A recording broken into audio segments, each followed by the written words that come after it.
record. Perfect. So I guess I can just start off real quickly. Tell me a little bit about what you do and who you work for and how that goes. Yeah, so first off, my name is Katie Breyer. I am the manager of flight ops recruitment at Mesa Airlines. Some background on Mesa Airlines itself. Mesa is a regional Part 121 operator, which means we do commercial flying at the regional level. We operate two code shares, so one with American and one with United. Under our United side of operations, we fly the Embraer 175. Under our American operations, we fly the CRJ 900. We also do venture a little bit into the cargo side of operations with DHL. That's just a little different outside our commercial side. I only work with the commercial side, so that's where I focus on, is hiring our first officers for the side of that. So as a recruitment manager, I have many hats. So some of my duties is to, well, first off, is to manage my recruitment team. So I have a total of 5 recruiters and 2 admins. I oversee their day-to-day operations. I approve anything they pretty much need, as in candidate-wise. If they're having a candidate they're not sure about, I will be their approver for that. I've done all their training for them. On top of that, I do coordinate all of our event scheduling. So any events Mesa Airlines attends, I do all the coordination for that. So booking hotels, flights, making sure the event's paid for, making sure we have a recruitment team to go to all these events. I also make sure we have enough what we call a swag. So it's like Mesa merch, essentially. That I make sure that is sent to the location and it's there on time. I coordinate with either the convention, university, or flight school on the schedule. So if we're doing a campus visit, I coordinate with that flight school on how many students are going to be there, because we might provide lunch for them. I coordinate times, so what time would be best to show up to get the most exposure.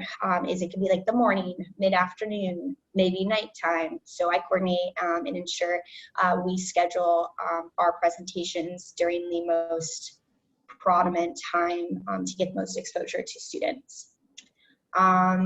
What else do I do? I'm also the Aviate coordinator on our United side. So I work very close with United Aviate, which is Mesa's transition program to United. So I'm actually the coordinator and liaison for United Aviate. Basically, that's more internal works. I work with our pilots. I basically communicate monthly to United where our pilots do stand for transition over to United. On top of that, what else do I do? I'm the coordinator for our cadet program, which is basically a pathway program to get to United or to Mesa. As a regional Part 121 operator, we have regulations that you have to meet before you can start at Mesa. These are all FAA regulated. When it's called ATP MINS. So our cadet program essentially is a marketing tactic, to say the least, to get flight students committed to Mesa before they're actually hitting their minimum. So basically grooming these young flight students to become Mesa pilots before they're ready to come to Mesa. They're probably anywhere between 6 to 20 months of hitting what's called those ATP MINS. That is one of our biggest, I would say, traction, essentially, for marketing tactics to get pilots, a steady flow of pilots to come to Mesa. So that's kind of the synopsis of me and Mesa. Yeah, wow. It sounds like, I think I heard like 6 different jobs all in one. Pretty much.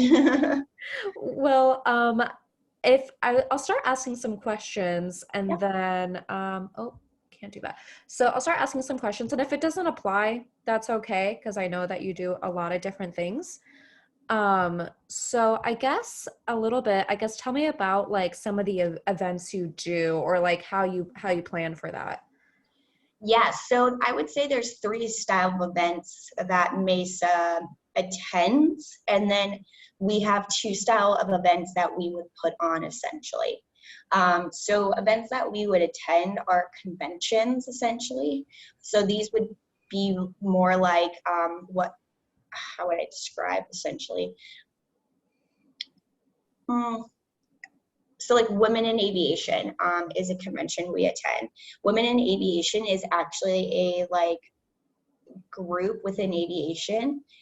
It's like a conference, and that's something we attend similar to those. So it's a bunch of different airlines or flight schools that set up booths at this convention and just do like tabling.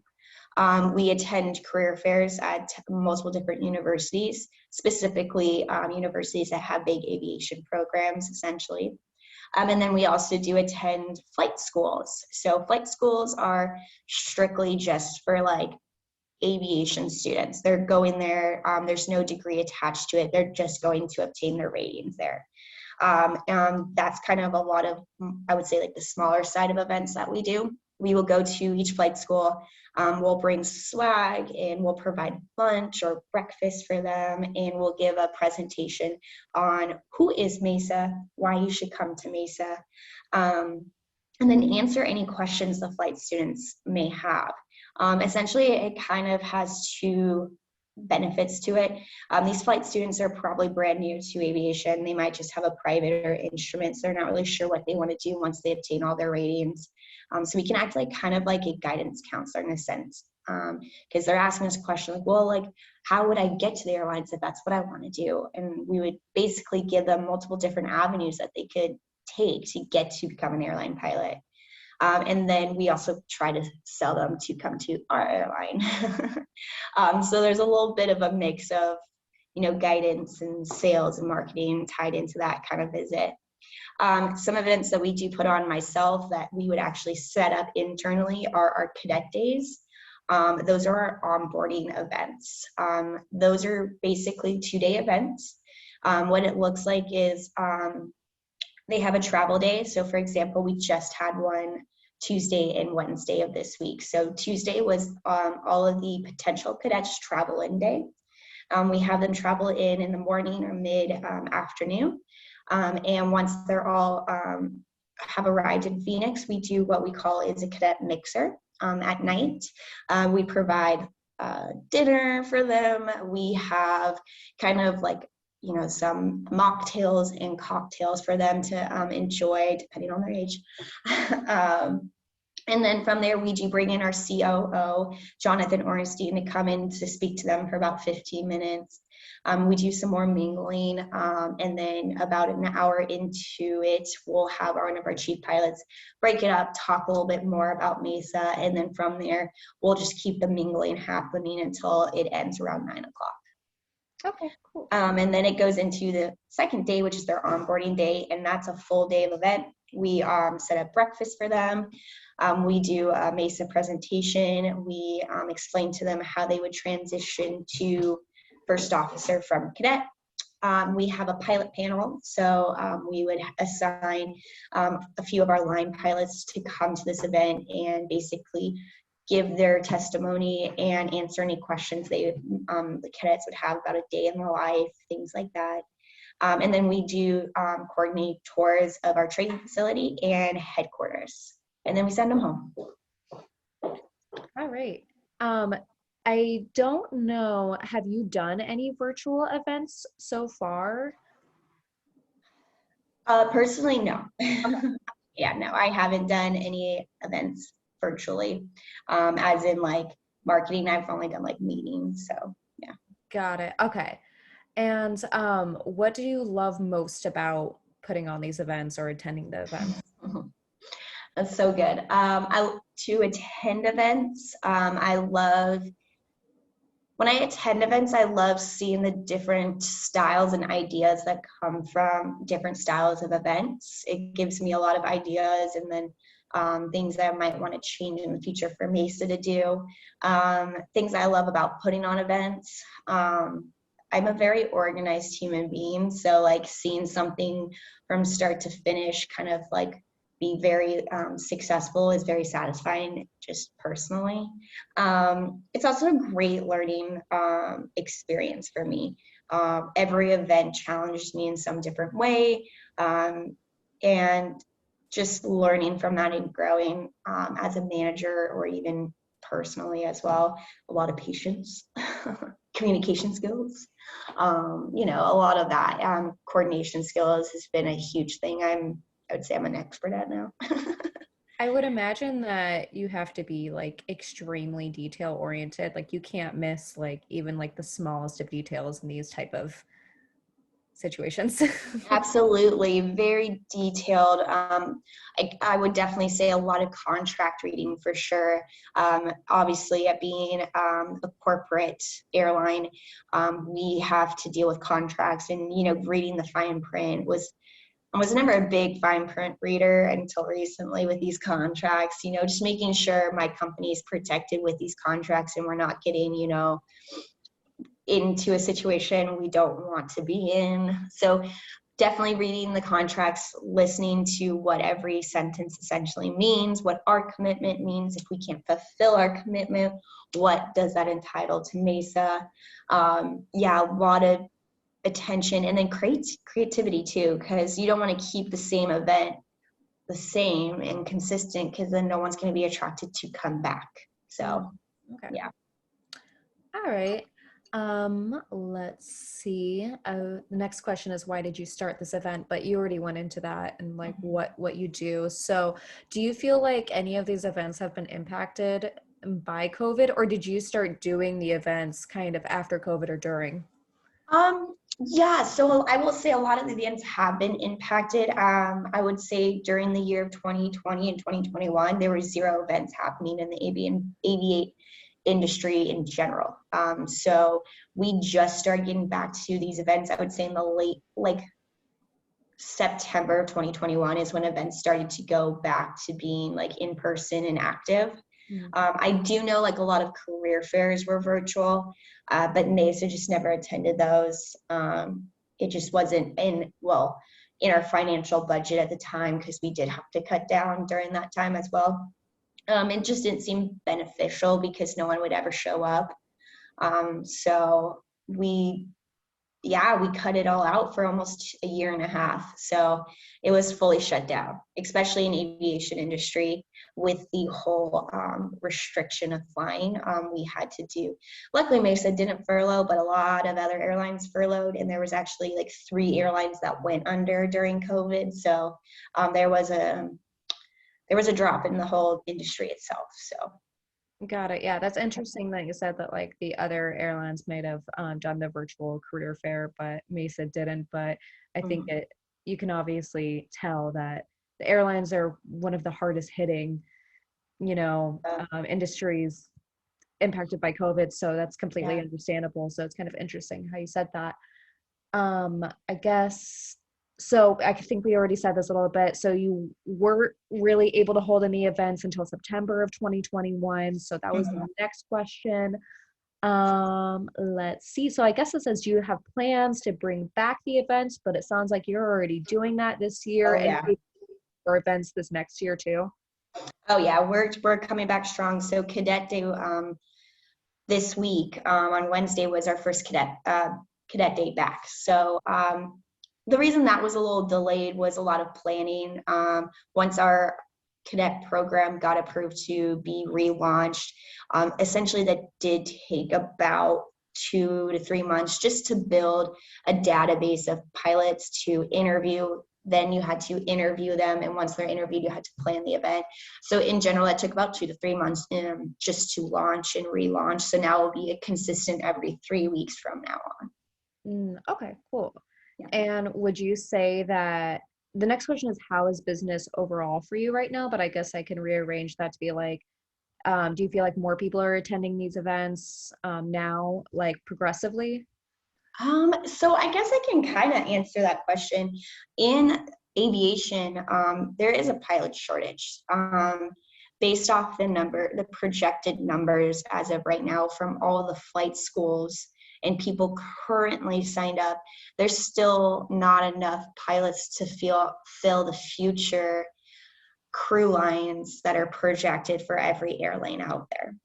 So there is a shortage in general of student pilots, which is going to lead to a shortage of actual line pilots in the future. So we are seeing a decrease of actual like current student pilots, but we are seeing a slight uptick currently, I would say in the last 2 months, of just non-student line pilots just kind of venturing and seeing if this is something they would want to start up. So there's a give and take in that area. With aviation, just in a background, aviation is very sensitive industry. It can be affected by anything. And usually I would say it's like a 4 to 5 year, there's some kind of major event in the world that, you know, can manipulate the outcome of the industry, you know, starting all the way back from like 9/11. And then after that, you had the recession. And then after that, we had, you know, the war and then COVID. So there's a lot that can impact the industry. Gas prices currently are impacting the industry. I'm pretty sure it's like 104 for a barrel of gas, which is very expensive. Yeah. And just even in the cargo side of operations for aviation, the restriction of airspace currently over Russia is making it very difficult for us to get supplies and gas, and even to fly certain flying materials from China over to the United States because of that airspace restriction. So things like that can be so easily affected. Yeah, I would imagine that right now the past couple of years is probably, I would assume, maybe the hardest ever it's been on the airlines. Oh yeah, especially because COVID wasn't just nationwide, like the recession and like 9/11 essentially, like COVID was worldwide. At least when, you know, our nationwide events happened, we still had outside nation, like worldwide flying happening, like they weren't affected. And that's what was funding the airlines domestically, versus now everything is, you know, worldwide affected. There's nothing funding it whatsoever. Yeah, everything was shut down. And you know, the government bailed you guys out for a little bit, but until they can do it for so long again. Exactly. Yeah, I guess my last question, going back to just the event side, is just from my personal thoughts, because personally for me, I don't think I will ever go into like be an event manager or event planner or director or anything like that, just because it's, you know, it's not my thing. And the reason why is because my question to you is, do you feel like a lot of responsibility, because that's a lot to do, and or do you like kind of share the responsibility with other people? I mean, so I had never envisioned being the recruitment manager would come with event planning responsibility. Okay. Because I will say I thought I wanted to be, my dream actually in college, I did event planning as my minor. I wanted to be a wedding planner and a wedding coordinator. Like I wanted to do all those event planning. I loved planning for my friends' weddings and birthday parties. And then I took the class and I was like, that is not for me. And then all of a sudden I fell into recruiting, and my recruiting, obviously you want to grow within that industry. And I became a manager, and that title came with the responsibility of event planning for our team. It is stressful, but it is rewarding. And I will say it's not stressful as in a sense of it's unpleasurable. It's stressful because there is so many moving variables essentially that can be affected. And one thing that I learned by being in this position and doing event planning is you have to be able to adapt versus react to a moving variable that's out of your control. You know, like someone doesn't show up, or you don't get the right reservation, or food isn't delivered on time. You got to be able to adapt to that and modify versus be reactive and upset. So it gives you a lot of problem solving skills on top of that. So stressful, yes.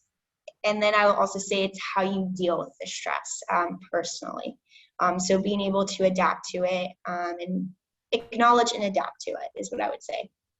Awesome. And so do you definitely feel like you've learned some skills from this that you can take on to doing other things? Yeah, I mean, I feel like if you can, I feel like I've learned skills in the sense of coordinating between multiple vendors and parties. So having that communication skill, being the middleman and incorporating multiple different groups into one event. I've been able to be creative. So if I ever want to go into some kind of creative position, I feel like I have some kind of experience in that. Um, Public speaking. If you throw the event, if you plan the event, you have to do some kind of intro and talk about and introduce the people that are doing the guest speaking. So public speaking was one thing I had to learn real fast. Yeah, I mean, there's so many in life skills that you learn and from it that can be also utilized in other aspects of my management job as well. Being able to public speak in front of my employees, being able to communicate and delegate between my employees. And if I wanted to move on into future other positions, I can definitely see those skills being very beneficial in other positions outside of my recruitment manager position.